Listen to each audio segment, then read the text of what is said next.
mais uma vez. Que a graça e a paz do nosso Senhor Jesus Cristo seja sobre todo o povo celestial.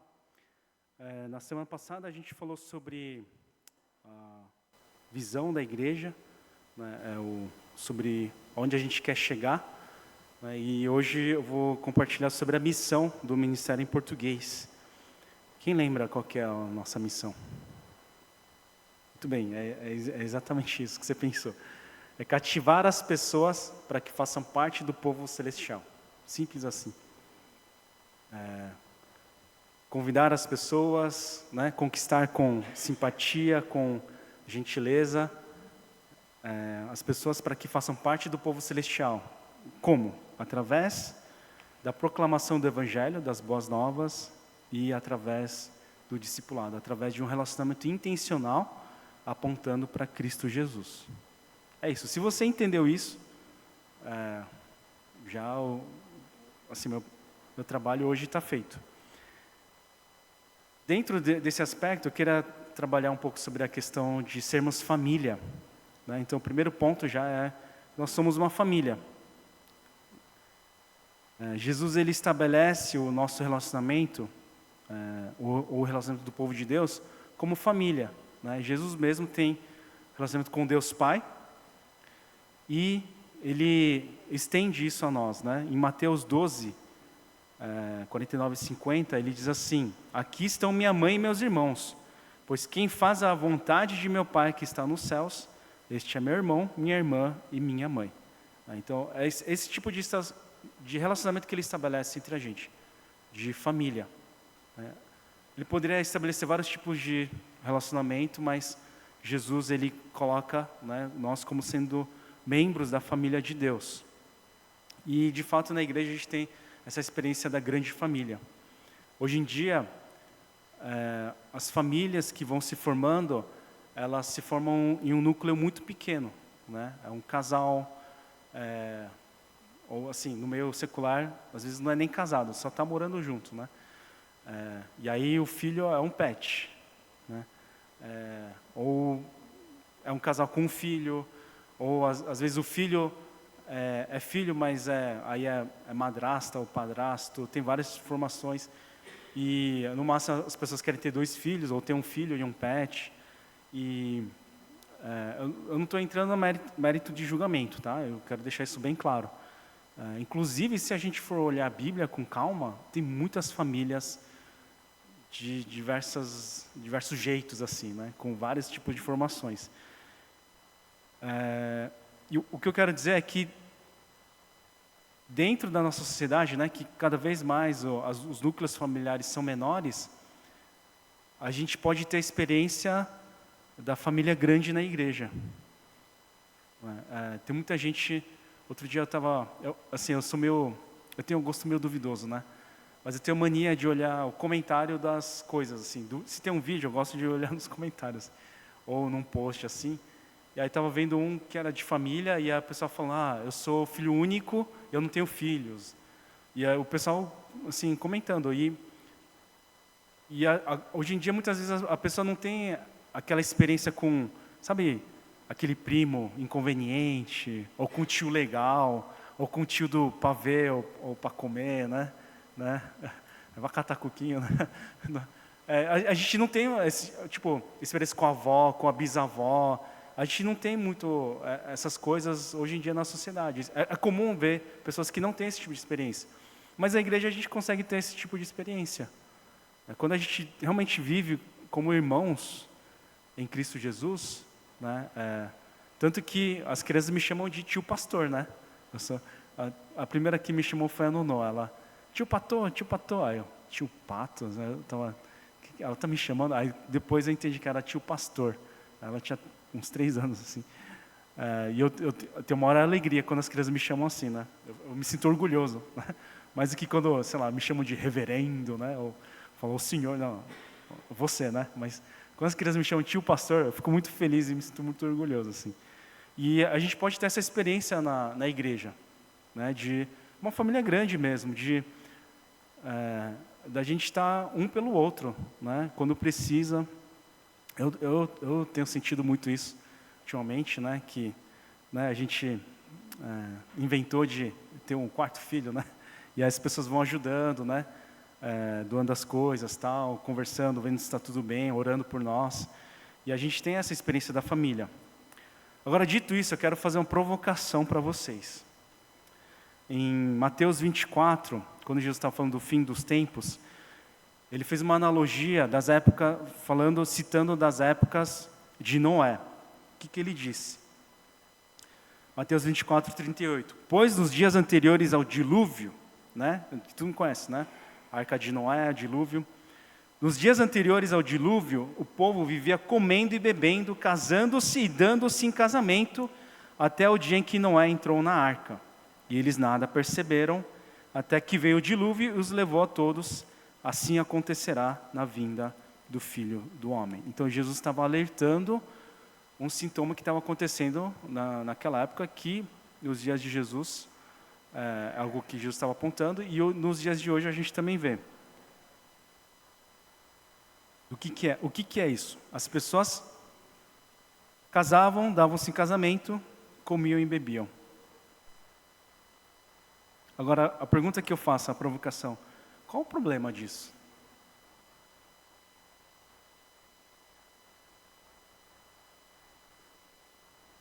Qual que é o problema de casar e se casar, comer e beber? Né? Eu sonhava em ser pai, né? Eu sempre quis ter 4 filhos. Né? E depois de um tempo a minha esposa topou também. Então a gente tem o nosso 4º filho e a gente está se preparando, né? Que a previsão é de que amanhã nasça o nosso filho. Qual que é o problema disso? Por que isso foi problema na época de Noé? Naquela época, Noé, ele foi talvez um dos pregadores mais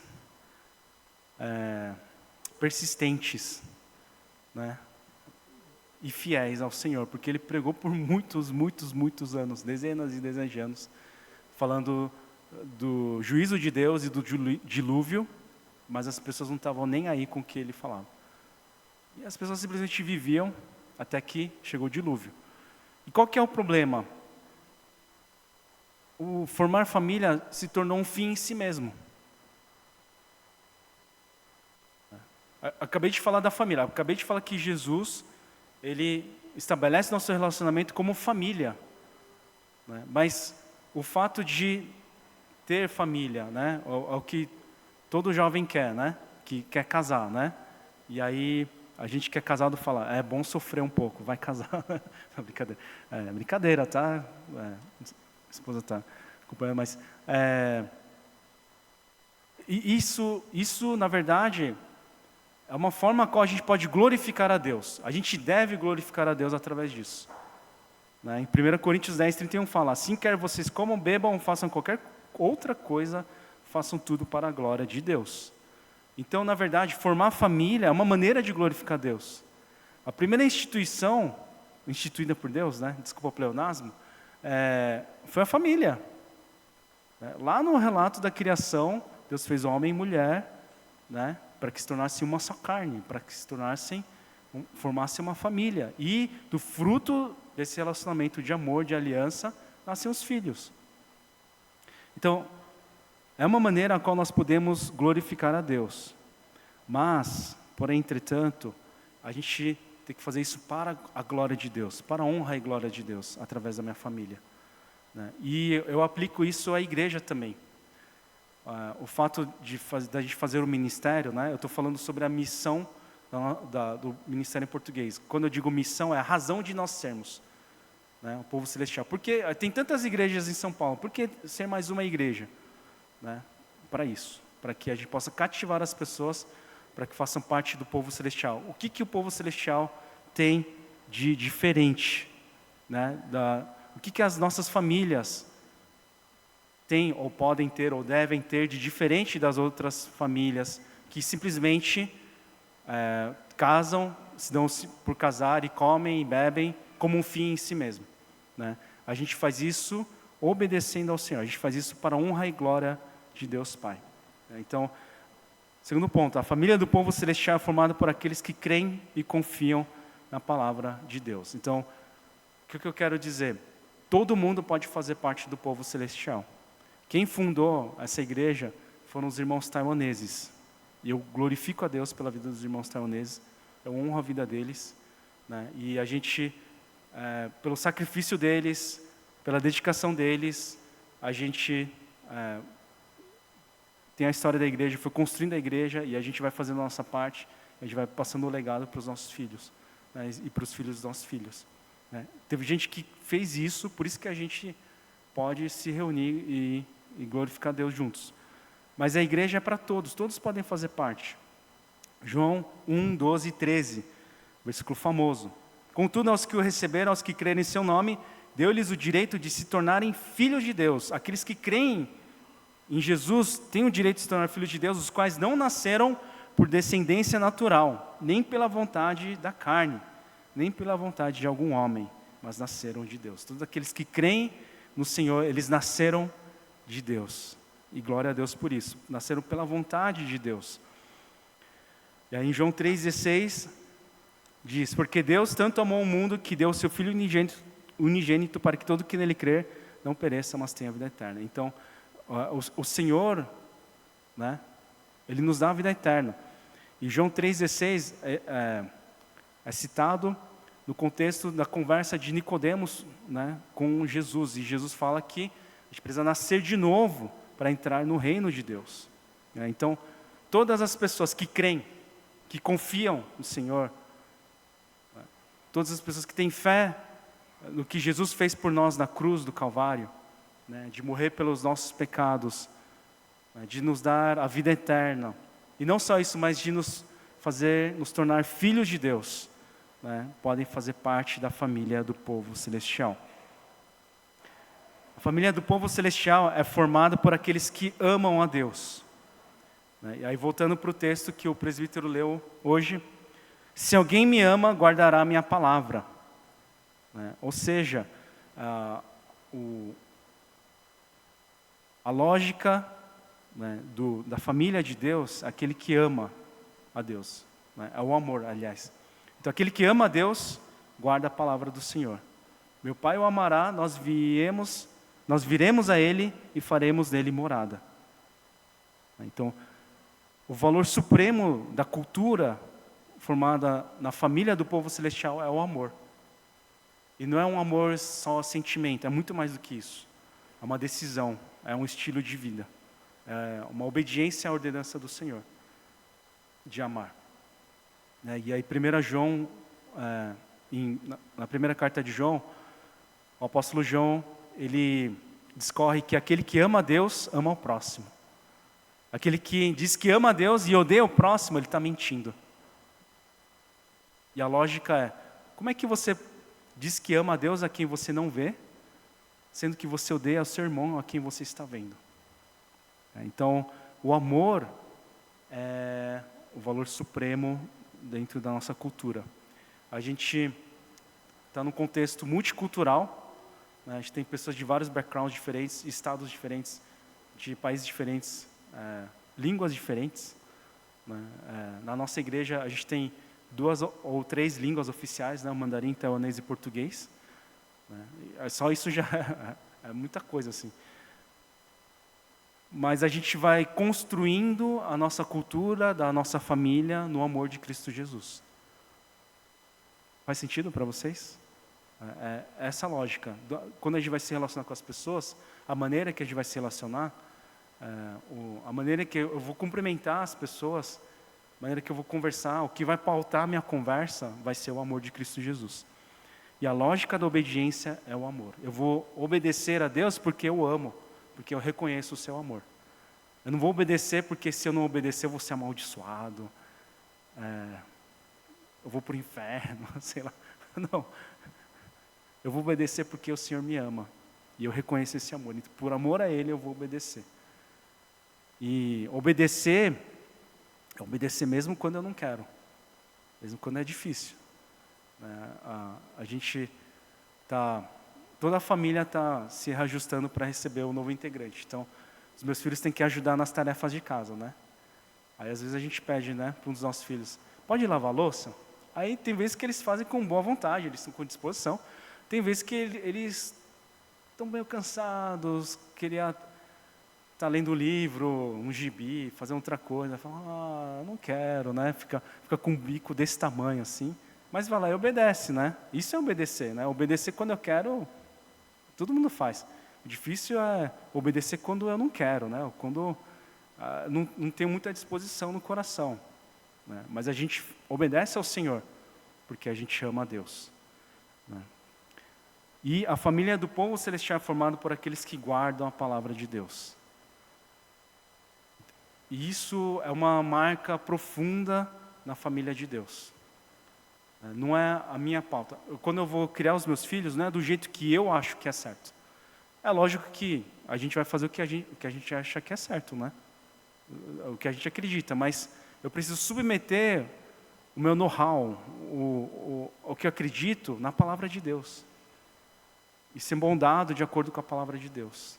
A maneira que eu vou educar os meus filhos, a maneira que eu vou tratar a minha esposa, a maneira que eu vou tratar o meu marido, vai ser de acordo com a palavra de Deus.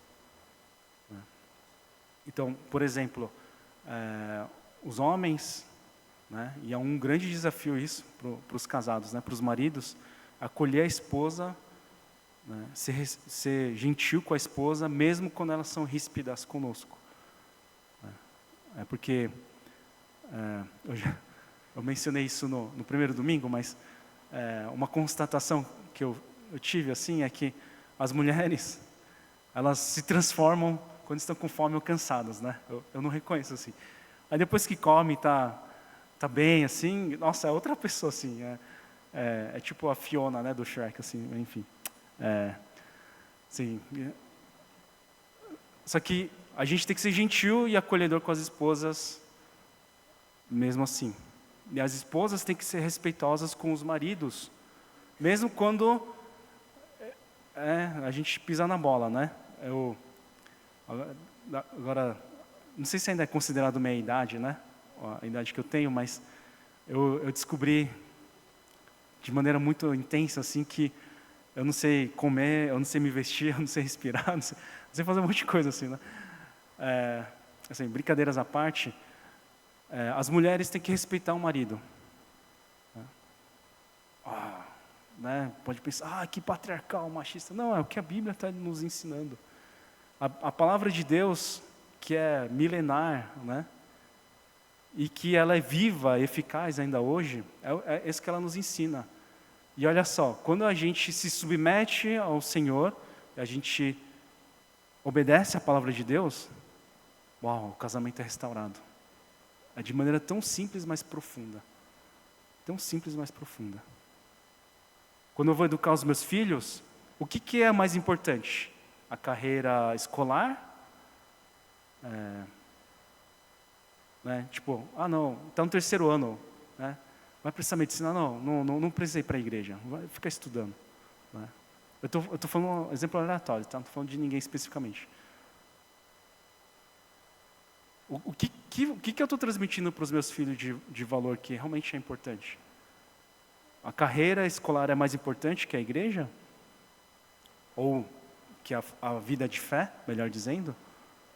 Né? A gente precisa preparar os nossos filhos, né, para o mundo, mas eles precisam ter embasamento bíblico para isso. Aliás, nós precisamos da palavra de Deus para nos prepararmos para sermos homens e mulheres de Deus, para podermos discipular os nossos filhos. Né? Eu dou graças a Deus porque eu e minha esposa, assim, nosso estilo de trabalho é diferente, nossa velocidade é diferente, a gente tem nosso gosto é diferente, estilo de educar os filhos tem uma diferença, mas, assim, eu contribuo muito com a coisa grande, né? Tipo, onde nós vamos servir, qual vai ser a próxima comunidade que a gente vai, assim por diante, ou o direcionamento grande, assim, o big picture, né? Digamos assim. A minha esposa, ela é muito, graças a Deus, ela é muito detalhista, ela, no dia a dia das crianças, ela tem mais sensibilidade, ela me dá um toque, né? Ela se preocupa, né? Ela vê as devocionais que os meus filhos vão fazer e tal. Então, a gente, assim, cada casal vai se ajeitando, né? Vai se amoldando, mas no nosso caso, a gente assim, funciona bem assim. E aí, geralmente, quando tem uma crise assim, eu e minha esposa, a gente se consegue resolver bem, seja crise de saúde, alguma dificuldade que tem com os filhos, né? Mas sempre pautado na palavra de Deus. Sempre pautado na palavra de Deus. E é isso que vai nos divergir de outras famílias. A gente vai ser sal e luz aqui na nossa comunidade quando as pessoas verem diferença na nossa vida. E qual que é a diferença? É a palavra de Deus, é o Evangelho. Inclusive a palavra de Deus, em João, ele fala que no princípio era a palavra se tornou carne e habitou entre nós. Quando a gente obedece a palavra do Senhor, é como se Jesus, desculpa a expressão, mas é como se ele encarnasse através de nós. Na verdade, ele se manifesta em nós e através de nós. Não é à toa que nós somos chamados corpo de Cristo Jesus, família de Deus. Então, quando a gente age de acordo com a palavra de Deus, isso impacta profundamente a vida das pessoas. Muito mais do que falar, do que querer, da moral, querer ser o dono da razão. Pelo contrário, eu acho que eu sou o último a conseguir, a poder dar uma moral, assim, uma lição de moral. Pode ser paradoxal, porque eu estou no papel de líder espiritual, sou responsável por essa parte dentro da nossa comunidade, mas eu me submeto na palavra de Deus. Eu me submeto. E muitas vezes a resposta que eu tenho é me arrepender diante de Deus por causa dos meus pecados, das minhas falhas e me submeter a Deus, para que Ele possa moldar o meu coração. E quando as pessoas elas olham para a nossa família, do povo celestial, e veem, puxa, que ambiente gostoso, que interação gostosa que vocês têm. E eles se aproximam de nós, a minha oração, meu desejo é que eles sejam mais impactados ainda.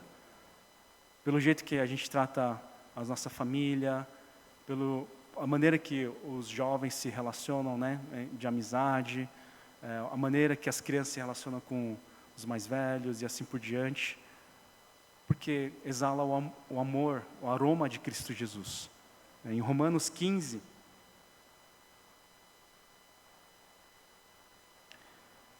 Em Romanos 15, 5 a 7, diz assim: o Deus que concede perseverança e ânimo, dê-lhes um espírito de unidade. É uma oração que Paulo está fazendo aos irmãos da igreja de Roma. O Deus que concede perseverança e ânimo, dê-lhes um espírito de unidade. Olha só, o Deus que concede perseverança e ânimo, aqui muitas vezes nós precisamos, perseverar. O mundo é muito...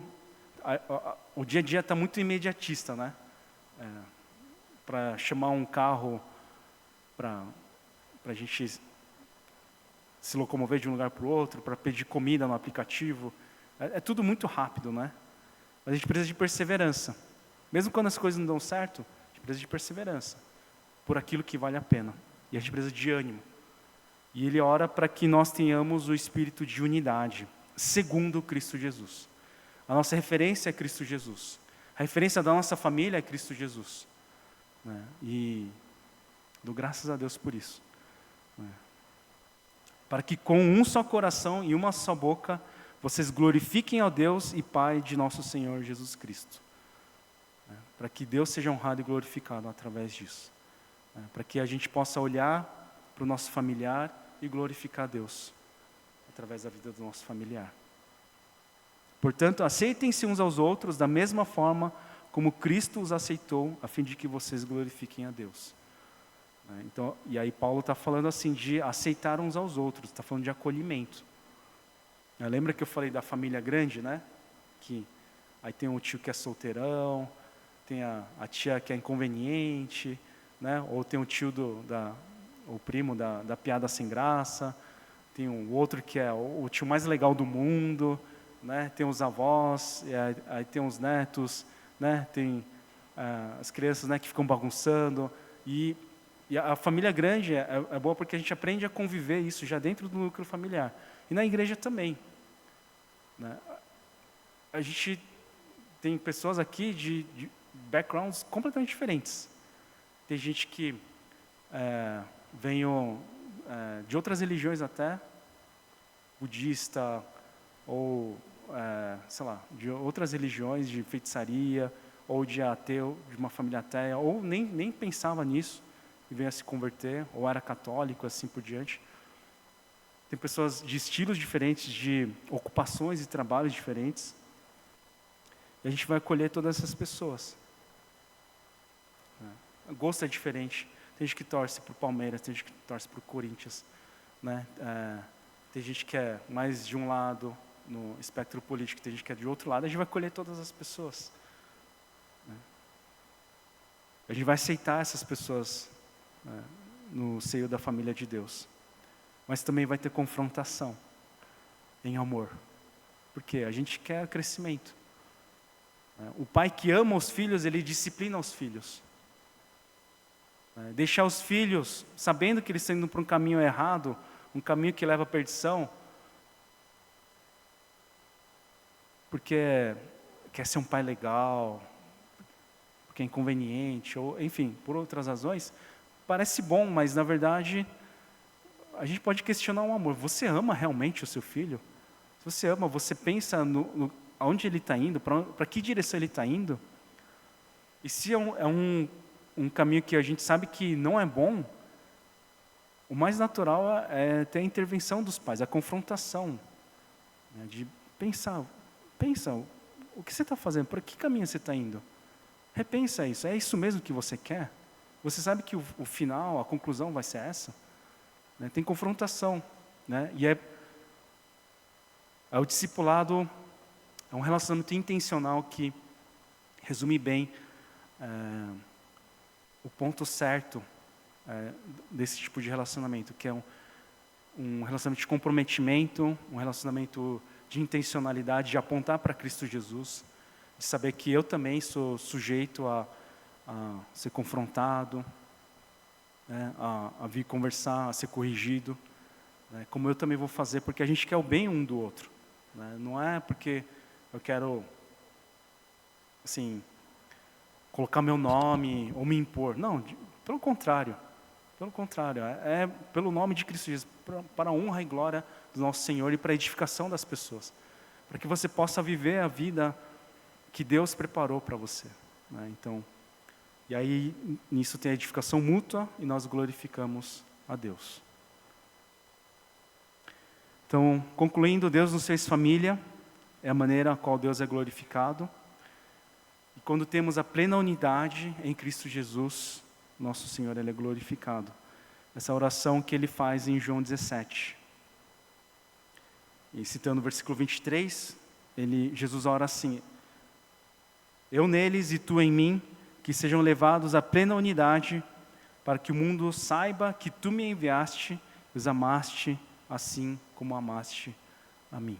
Então, através da nossa unidade, a gente glorifica a Deus, o mundo fica sabendo do amor de Cristo Jesus e que Jesus foi enviado por Deus. Né? A ferramenta evangelística mais poderosa que existe é a união do povo de Deus.